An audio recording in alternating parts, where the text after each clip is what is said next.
My name is Linda Parlato. I live in St. Johns County, Florida. I'm a victim of judicial corruption and fraud and financial fraud. I bought a piece of property over 20 some odd years ago that had a dock on it, and it had pedestrian access along the side for the neighbors to use. The access was clearly delineated with a split rail fence down one side and a 6-foot privacy fence along the other side leading down to the river.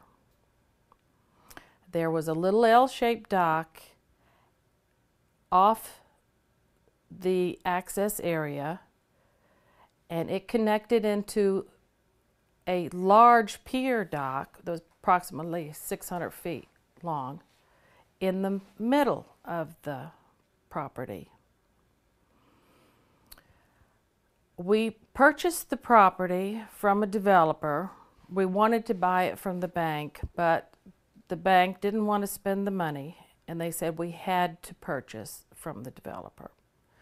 So we purchased it from the developer, and he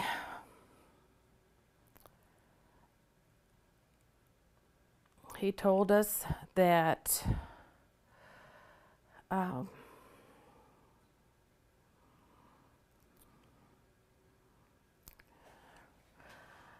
the property, we purchased the property from the developer.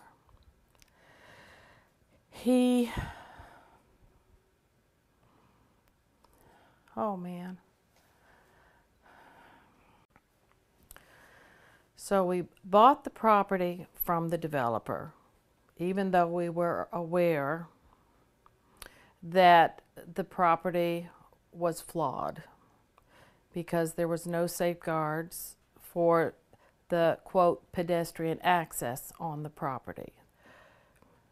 But the homeowners made an association that was supposed to address the problem so that it would be a feasible situation. They wrote it and told us that we either sign it, basically take it or leave it. The issue that we dealt with was, not being a nuisance to us and that sort of thing. But they wrote a whole agreement saying that it was one-sided, totally. Biased for them, nothing for us. And so anyways, we bought it. The Secret Oaks people wrote an agreement giving themselves more rights to our property, and that no one addressed the fact that they were aware that the dock wasn't permitted. And when I went to get a permit for my boathouse, which I was entitled to do by contract, the various agencies came to me and said, no, you can't do this because you're not in compliance with the law. That the little L connector dock off the access was illegal. It had never been permitted. So we went to our attorney, and our attorney told us to remove, that we had to remove it because the U.S. Army Corps of Engineers told us that if we didn't, they would fine us up to $10,000 a day. And we explained to the Corps that the homeowners would be angry about it and that you needed to tell the homeowners that they should be responsible. And the Corps said, no, you're the homeowner, we deal with you. But we did tell the homeowners when we got a letter from the DNR and the DER, and they also sent us a letter and said, remove this L connector dock. And they sent letters to the homeowners. So they were completely aware that the dock was not permitted. So here we are. I'm working, traveling an hour each way to my job.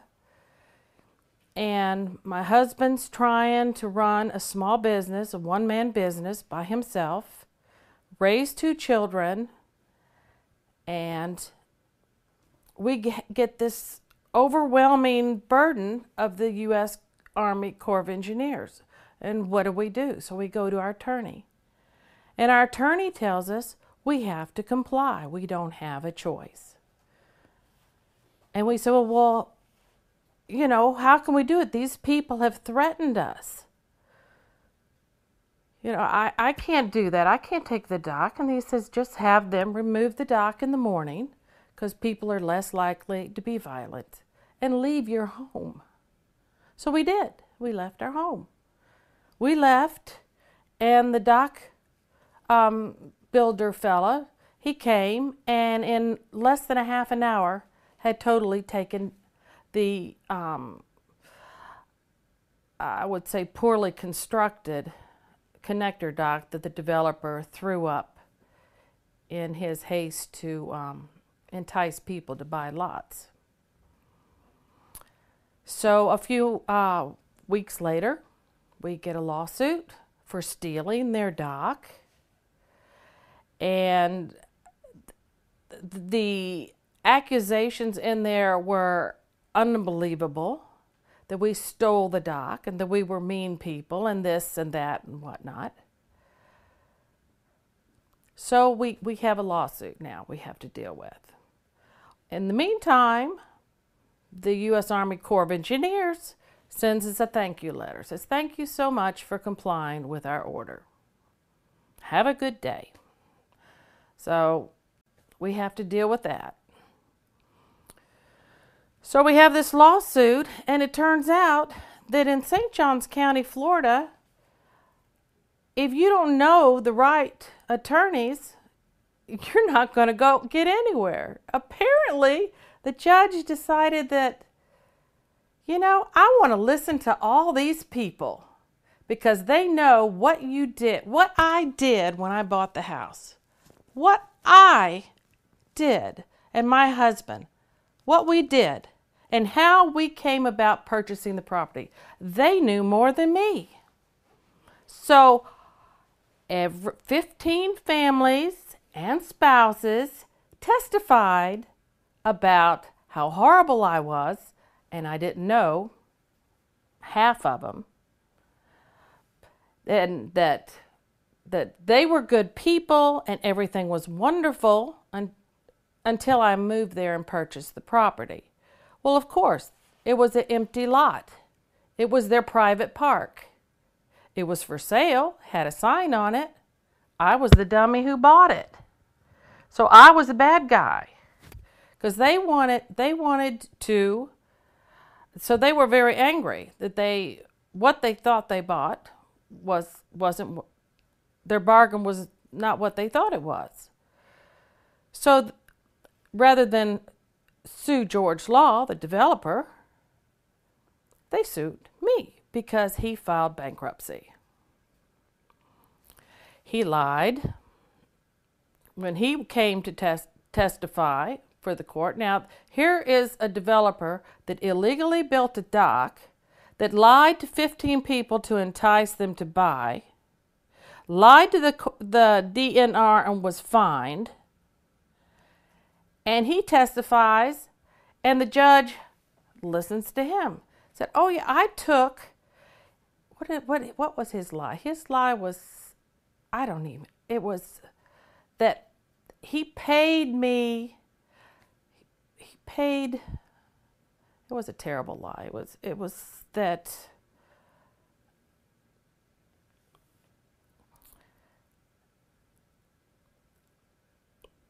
he gave me a discount for him getting the homeowners to write the Secret Oaks Agreement.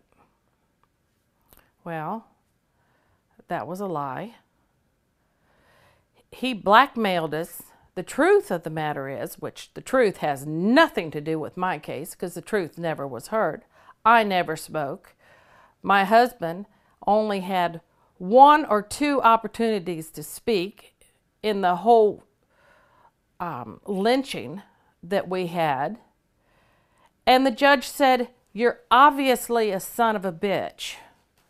This is what the Honorable Judge Watson told my husband. "You're obviously a son of a bitch, and I have more important things to do than talk to you." So, and they named the courthouse after the Honorable Judge Watson.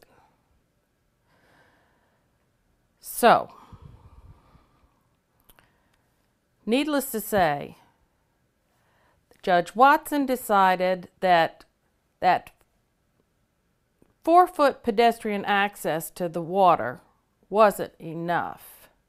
They were entitled to the entire 20 feet of the drainage easement. The papers said they had pedestrian access within the county drainage easement, but the judge, without any evidence, without anything being pled about the width of the easement, he just threw that in for good measure. Oh, by the way, instead of 4 feet, you can have 20 feet. And then he writes him a letter after the fact and says, and if you want to sue him to get rid of that fence, I'll give you the case law. Which I thought, well, that's odd. I thought the judge was supposed to be unbiased and be equal, but apparently not in St. Johns County.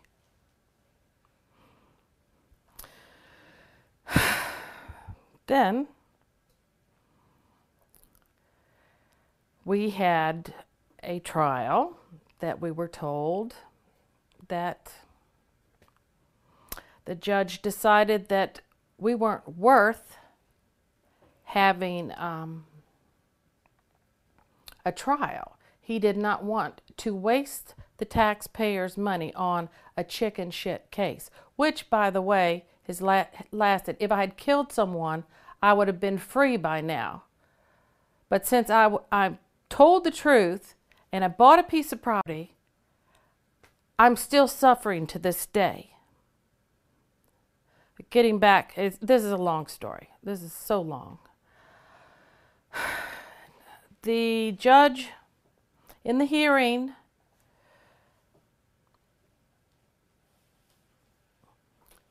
he insisted we make a settlement in the case.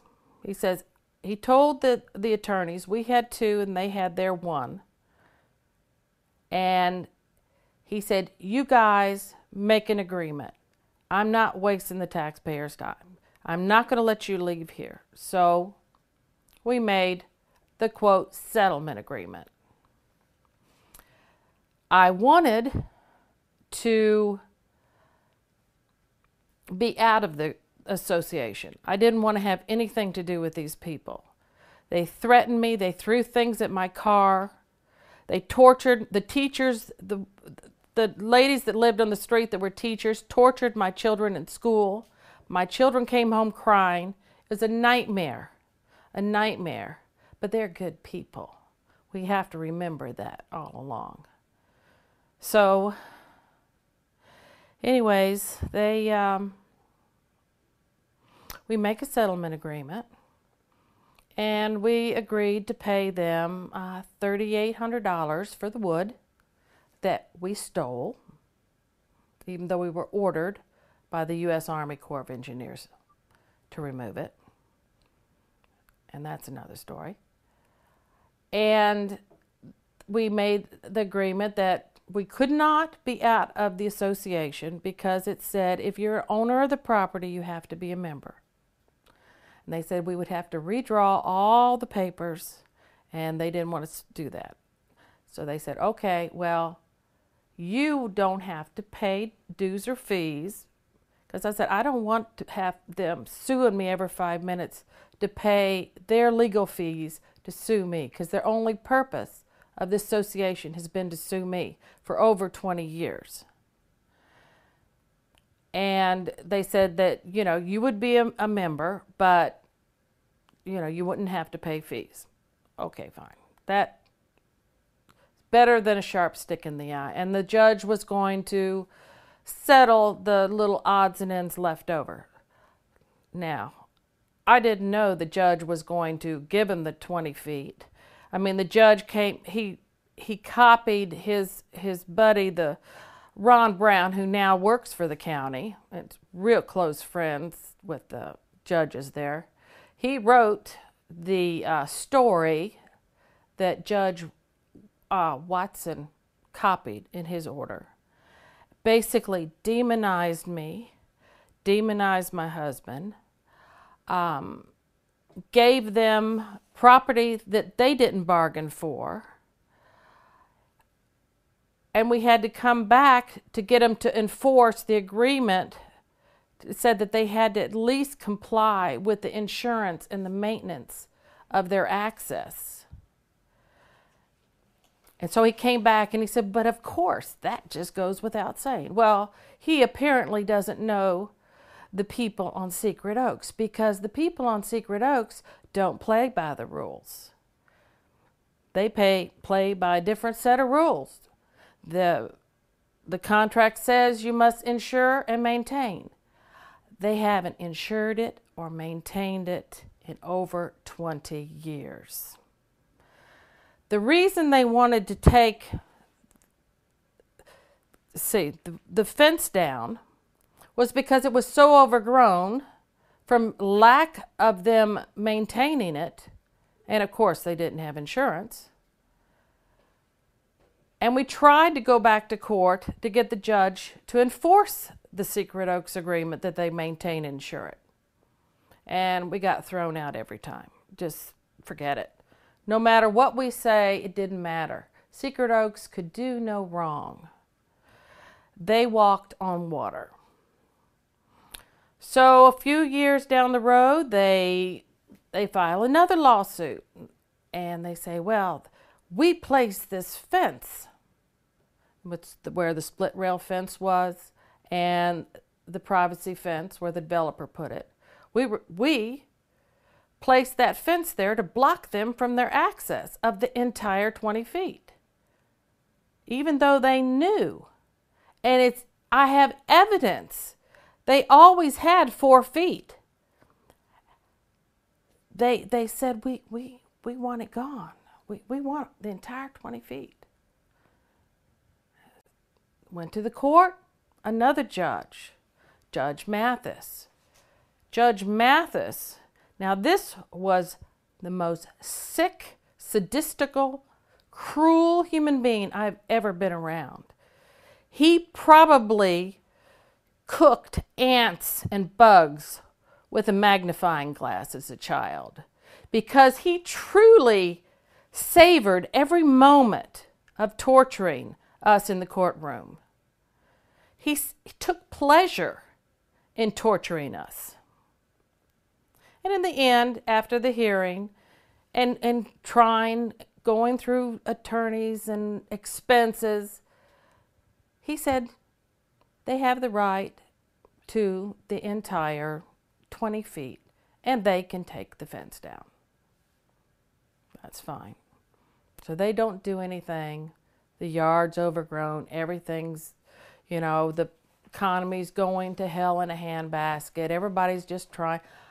I said, well, they've let us alone for a while. We can breathe a while. Let's just try to live our life, Grow old. By this time, my health is starting to fail. And then a few more years go down the way, and then they sue us again for blocking their 20-foot access, the entire 20. We intentionally placed 20-year-old bushes and trees in their 20-foot easement, blocking their access. And the fence that was there when we purchased the property, before a house was ever built, that everything was there for 20 years and 2 lawsuits, and they come to the 3rd judge Now this is Judge Berger. And we thought, oh God, Judge Berger was put in by Jeb Bush. Maybe she'll go by the law. Yeah, Jeb, he's a good guy. I'm sure Jeb would put a good person in. And she was very pretty judge. Beautiful long blonde hair. Really beautiful woman. And she honestly seemed to care. And she honestly seemed to try to hear it. But every time we would put a motion in, denied. I don't think I've had one motion that I ever put in was accepted. Denied, denied, denied, denied. They requested that the fence come down and all the trees and bushes be removed. And she says, and we had a little shed there. And she said, well, after arguing with the Secret Oaks, well, if you take the fence down, we have a problem with, you know, their little rules about and laws that if you take a fence, if you have a pool in your backyard and you have water and you have, you know, things that people can get hurt in, they have to be surrounded by a fence. And she actually ordered them that if you're going to take this man's fence down, you're going to have to put a fence around his pool. Well, you would have thought heaven and earth had come to an end.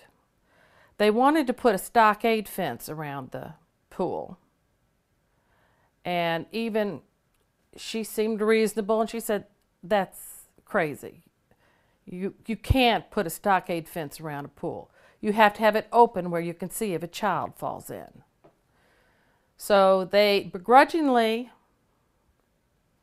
took down, put up the fence around the pool, and then they proceeded to rip down the fence that was placed there by the developer over 20 years ago, so they could have full and complete access. And she said that they had to comply with the insurance and the maintenance. And we figured, well, there you go. It's gone. They'll leave us alone now. They should be happy. She said, if you have a problem with the landscaping, I reserve the right to rule on the landscaping. I said, okay, fine. They should be happy now. A few more years come by. Now the market and the whole world has gone to total terrible. We're financially struggling. My health is in really bad shape. And I get yet another lawsuit from these people. And they say, we placed the fence there and the bushes there and the trees there to block their access. And we said, this is the same case. Judge Berger said that she'd retain jurisdiction. But their attorney said, oh no, this is a new case. This is all new. Sure enough, the judge, Alexander, who's the new chief judge, Judge Watson's dead by now. They've named the courthouse after him. He's a god, and they worship at his altar every day. Judge Alexander. He and Mathis must have been brothers, because this is unbelievable cruel man, and rude and mean. We have no money at this point, and we're trying, we hire a young attorney. And we give him all the crates, it's over 20 boxes, crates of files of over 20 years of litigation. And we give it to this young attorney. And he's a one-man office. And he says, well, this shouldn't be a problem. Should go back to Judge Berger. And she should just rule the fence is gone. And she can rule on the fences. And Marty, even back then, had said, I'll take down the shed. It's a little cheap shed. I can take that down, no big deal. And then our young attorney said, no, that'll make it look like you're guilty of something. He said, you did nothing wrong. The shed was behind the fence. That was there for over 20 years before they took it down. So we listened to our young attorney, and he has everything we have, because by then I don't even care. I can't breathe. I have heart issues. I can't do it, and neither could Marty. And things were really hard. So we give it to him, and he asked them to please, this is the same case. Let's just deal with the disputed items. So we're talking landscaping and a shed. Now we didn't do anything. We were just minding our own business, trying to survive. And they bring this case. So we go to the courtroom, and the judge, he says no. It was sent to Judge Berger, and she says no. Their attorney says it's a different case, so it must be a different case. Now, this is the judge that I thought was a good judge, but of course she had her own, she did other things that later showed us that she was not all oars in the water. But she said, no, this must be a different case, because their attorney said it was a different case. So Judge Alexander grabs it up and he says, I'm going to handle it, and I'm going to end this case once and for all. You people are litigious, meaning me. I'm the litigious one. What did I do?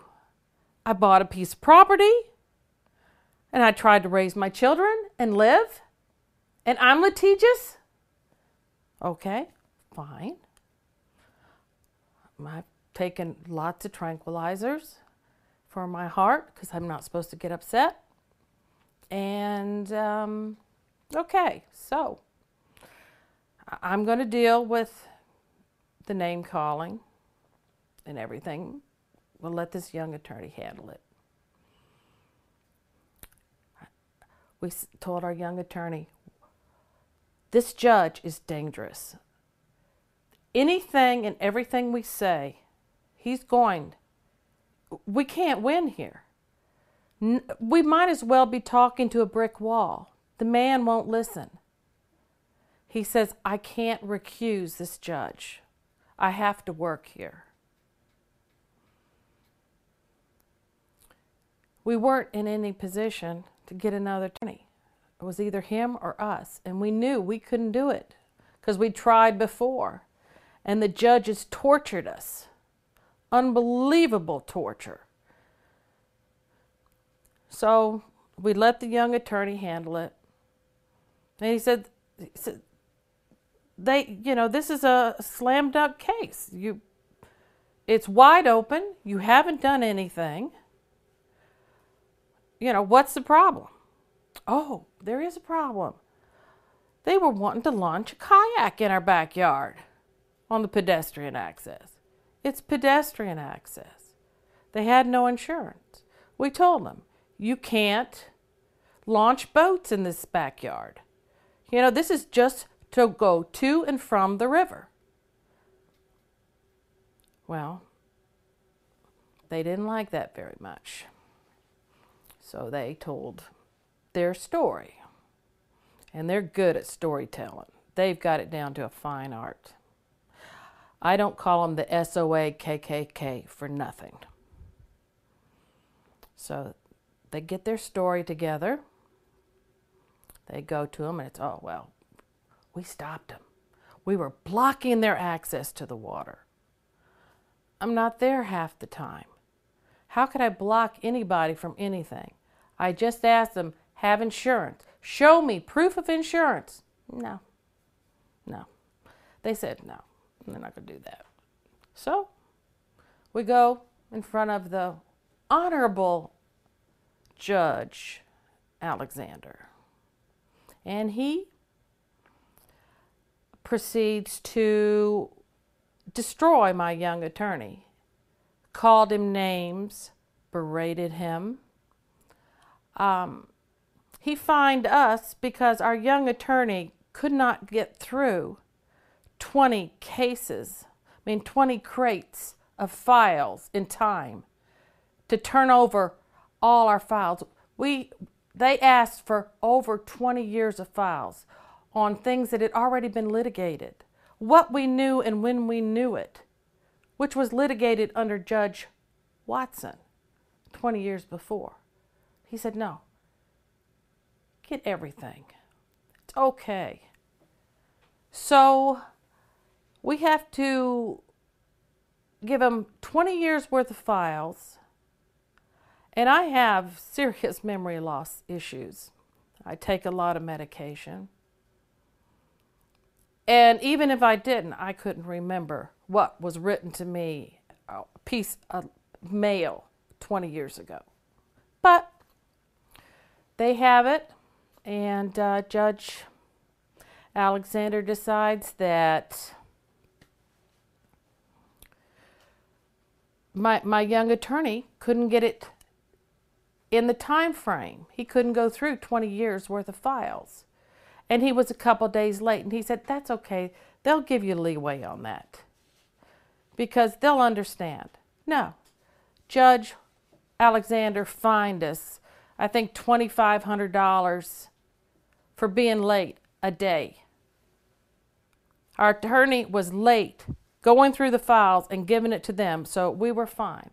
And he even quoted in his ruling that our blatant disregard for the law not getting him the files. I had nothing to do with it, and my young attorney was doing the best he could. So, anyways, he takes the case, and he decides that I should remember every piece of paper in 20 of the crates. Clearly, I didn't remember. I didn't remember when I got it, if I got it, if I saw it. My husband loved writing letters, and he'd write letters and not mail them. He'd write letters and not date them. But it was just in the crate. So we had no idea of knowing what came, what went where. 20 years, 100 lawsuits. Who knew? So he asked them, and they asked confusing questions. And one of the questions was, when were you aware of the 20-foot easement? And I said, well, I always knew there was a 20-foot county drainage easement. He said, no, the 20-foot Secret Oaks easement. And I said, well, I didn't know the Secret Oaks had a 20-foot easement because they didn't have one until Judge Watson gave it to them. Well, that ticked off Judge Alexander. How dare I counter?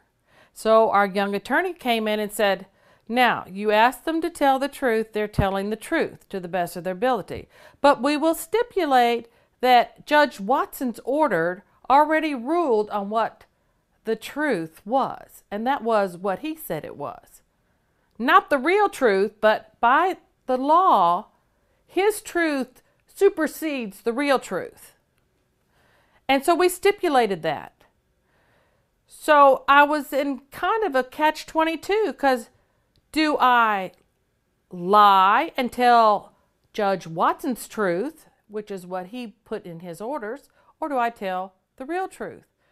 And I'm the kind of person that's going to tell you the truth. And I will say it's different than Judge Watson's ruling. It was different then, it's different now, and it'll always be different because it's the truth. And his is a lie. But I've tried to live under this lie. But this association, we have tried to settle with him. We have tried everything to stop with him. And it's not going to stop. They're going to go after us. They said, we asked them, what do you want? What can we give you? Money, anything. Just let us live our lives.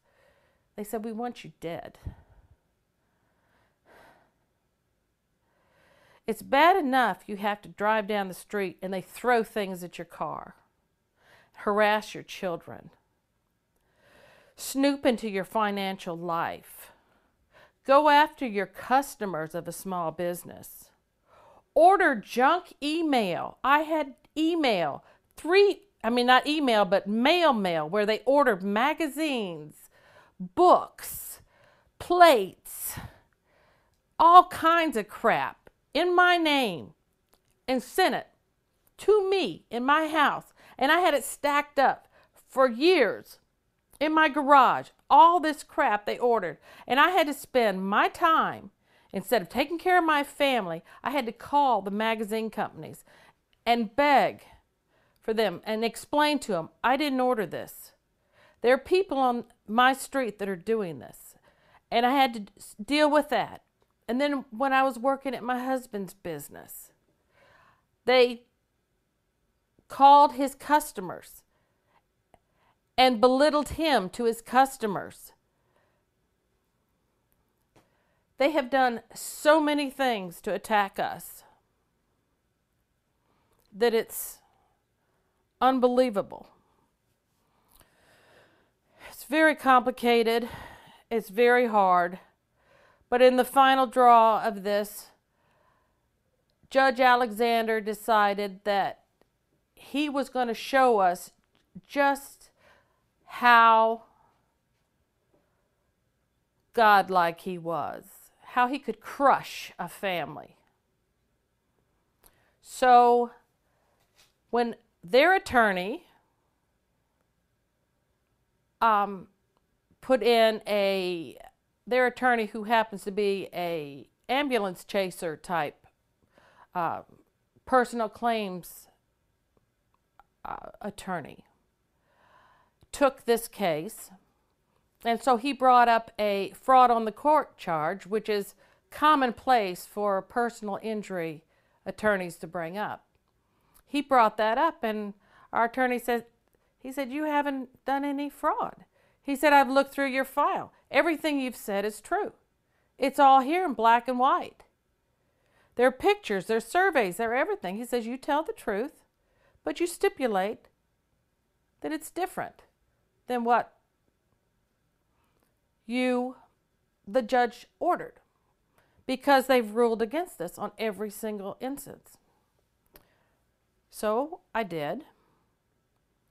And I also told him that his harassing of my young attorney made me very angry, because he's a young man, has a young family, and he was doing the best he could. And Judge Alexander was harassing him and berating him and belittling him. And I told them that Judge said we would have never bought this property if we had known, because they kept going on and on about the 20-foot easement, that I would have never bought the property if I had known that they would have had a 20-foot easement up against my bedroom window. So,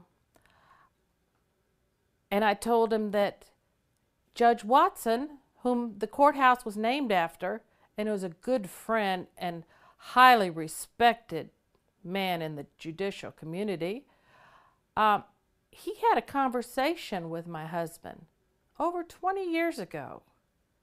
When my husband went to the courthouse, and back then it was in the old St. Augustine, and he went, and the only law library, my husband wanted to look up what was the definition of an easement. He wanted to check that out. He didn't understand that.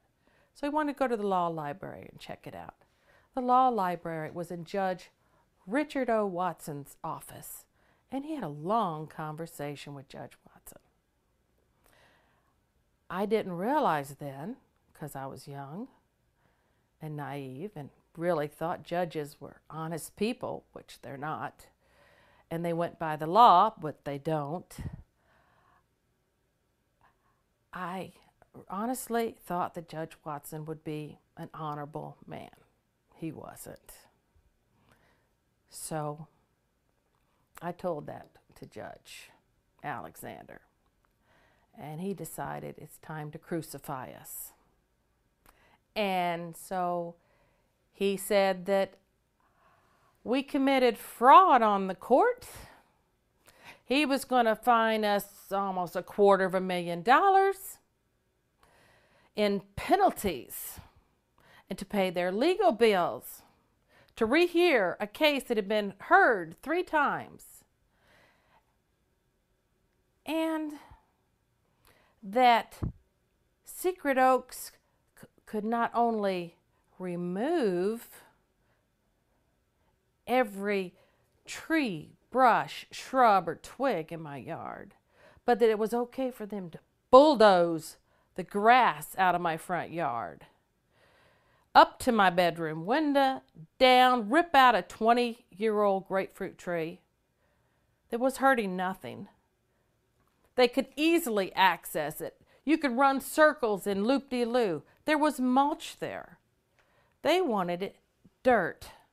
So they took a bulldozer and bulldozed my entire front yard, right down the side of my bedroom window, down to the river, bulldozed dirt. And then they put pine mulch, which Judge Alexander said I have to pay for. Even though they haven't maintained or insured it in 20 years, I'm the bad guy. I committed the fraud. So we send a notice and we say, wait a minute. Now the weeds are growing. It's dirt. And then the grass tries to grow, they kill it with insecticide. They spray insecticide on and weed killer on my well. And we send a motion to the judge. By then we don't have, our young attorney quit because the judge threatened him in his ruling that he was going to fine him as well as us. So my young attorney quit, leaving us with nothing. So we wrote and we said, they're poisoning our water. They're killing our grass. Grass is on a golf course. Why would you kill the grass? You can walk on grass. They have pedestrian access. They don't have a right. They don't own the property. In Florida, an easement by law is a non-possessory interest in property. You do not possess it. You have a right of use, and the use is specific. And the specific use they had was pedestrian access, which was clearly laid out. But it was mutilated, twisted, and torn apart. And then these good people, how they looked themselves in the face, I don't know. After they bulldozed it and we went to courtroom, do you think Judge Alexander looked for a second at the fact that they had bulldozed down to dirt and that they threw sticky, nasty pine straw all in the dirt? which on an incline washes away when it rains. So we have dirt and weeds now where we used to have mulch, grass, and landscaping. And when the grass tries to grow, they kill it with weed killer. So we brought that, and when they bulldozed, they also took my planters, things, personal property. They just took it. They didn't move it out of the way. They just took it.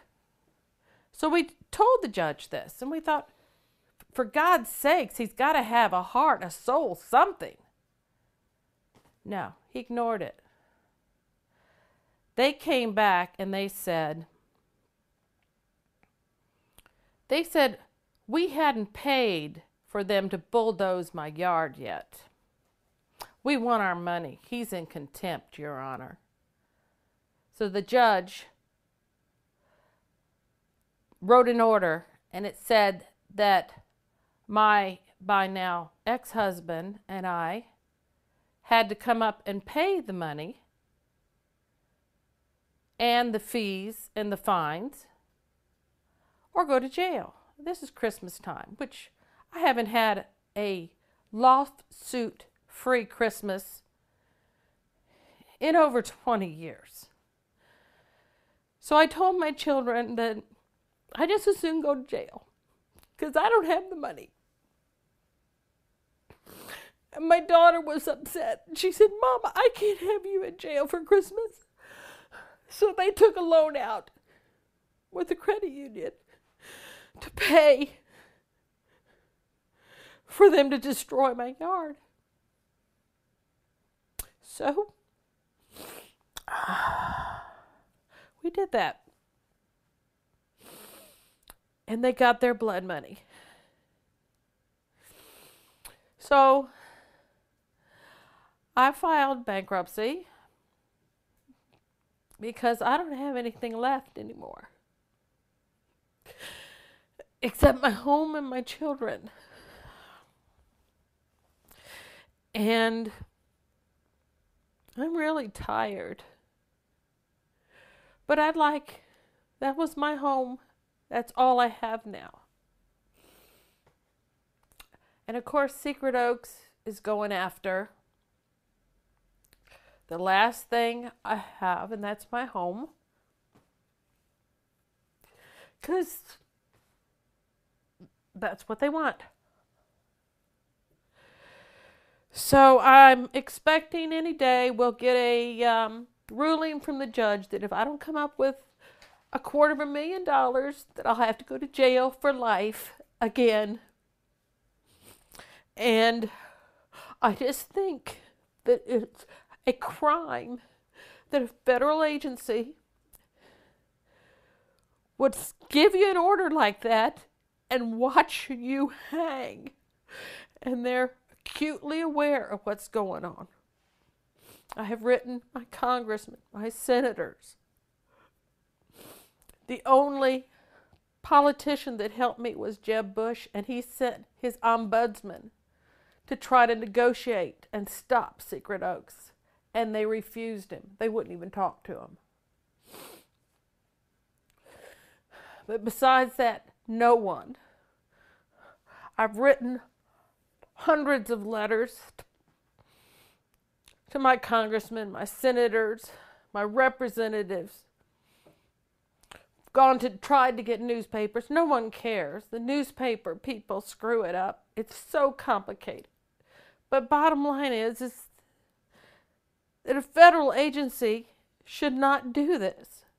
And someone told me that you can't be convicted of being malicious and cruel if you follow a federal order. But guess what? In America, you can. I don't know how you can fix this. And that's where I'm at right now.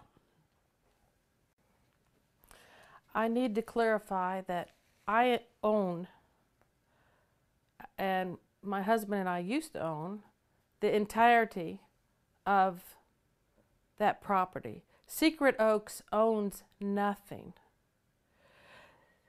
Now, there is a 20-foot drainage easement, which is a right of use, that was platted to St. Johns County for drainage.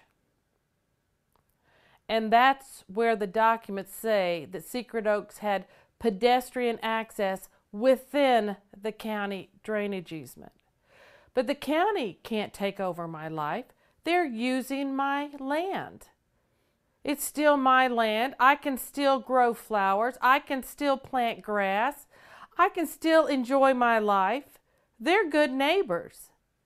I don't mind St. Johns County having a drainage access. In a flood, that's the only access they have for a 100-year flood plan is my property, and that's fine. But Secret Oaks had a pedestrian access on top of the county's drainage easement, and none of them were ownership. But Florida law says that an easement is a non-possessory interest. You can use the property for whatever purpose that it's given, and that you're given specific rights. Secret Oaks was only given a pedestrian access within an easement that had already been given away without reservation to St. Johns County. But the judge said, doesn't matter. It doesn't matter. If St. Johns County doesn't speak up, it's okay. And of course, St. Johns County's not going to speak up because all the attorneys and all the judges, they're all one big happy family, and they scratch each other's backs. And even the 50CA said the same thing. We said, wait a minute, this agreement that they signed, George Law signed it, but he owned the property with him and his wife. So when he signed it, it wasn't a valid contract because his wife didn't sign it.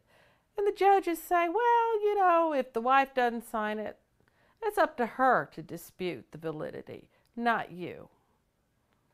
Even though her name was on the contract when we bought the property, she apparently thought better of signing it when money was involved. How's that? Any better? I'm expecting that they're going to go after me for their $250,000 and put me in jail for life. And I don't expect anybody to help me because I don't have any money.